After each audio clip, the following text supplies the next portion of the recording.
imyaka 22 naturutse mu kagari ka Kabingo mu mudugudu Bugarura umurenge wa Buganda akarere ka Karongi. Nagize ikibazo ndi ku ishuri banyerera mfite imyaka 14 bitewe n'igihe nari ndimo sinari nzi ibyayo, sinamenye n'ubundi byambayeho ibyayo. Gusa mu rugo ho baje kumenya ko natwise ibi bibazo ubwo baranyanga. Papa akajya atonganya mama akamubwira ngo nyangira inama kandi umubyeyi ntabwo aba atagize.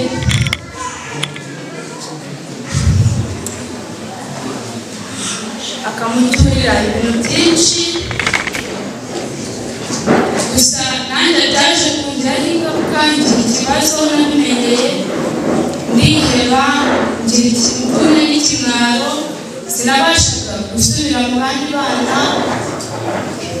Nahuraga n'abanyeshuri twiganaga nkihisha, hagira abagerageza kuza kunsura mu rugo nkabwira murumuna wanjye ati babwire ko nahari nkajya mu nzu nkihisha. Bityo rero maze kubyara nahuye n'ubuzima bubi mbaho nabi, nza guhura n'umushinga wa Yetwashi uzufasha abana b'abakobwa babyariye iwabo nanjye bamfatamo. Baraduhuguye batwigisha uburyo twakwiteza imbere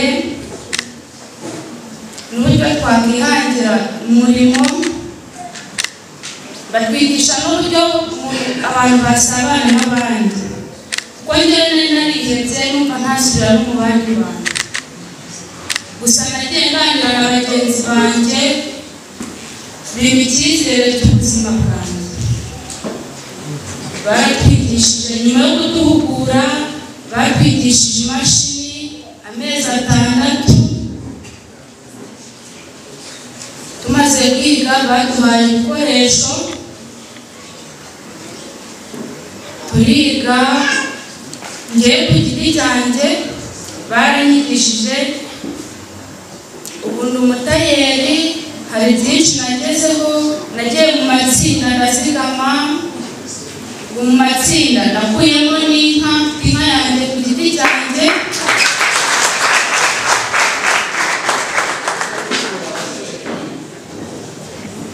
Maze kugira inka naguze n'itungo rigufi mfite n'ihene.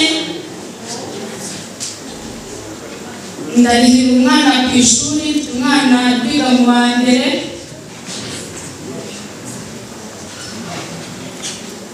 Kw'ibyo bamaye n'icyiciro cyanjye nitangira mituweli.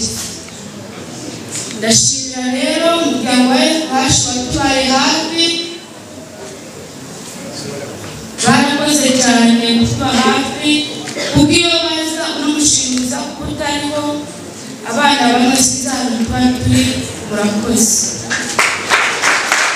Dada kuru kode hano mabumenyi mange sigesi kuru tanganiza ora ikiza cy'umushinga utegamiye kuri leta ugamije kubana abaturage mu bikene bukabije ari we kode hano kuru kode hangire hasi iwacu gashaka twanezerewe cyane baduhaye abafasha n'umwe mu midugudu wacu badufasha muri byose batumenyesha ibyiza byo gukora mu mete yaba mu matsinda no kwiteza imbere isuku n'isukura uburezi bw'iterambere. Erega urufunguzo rw'ahazaza h'umwana wawe rufite mu biganza byawe mubyeyi.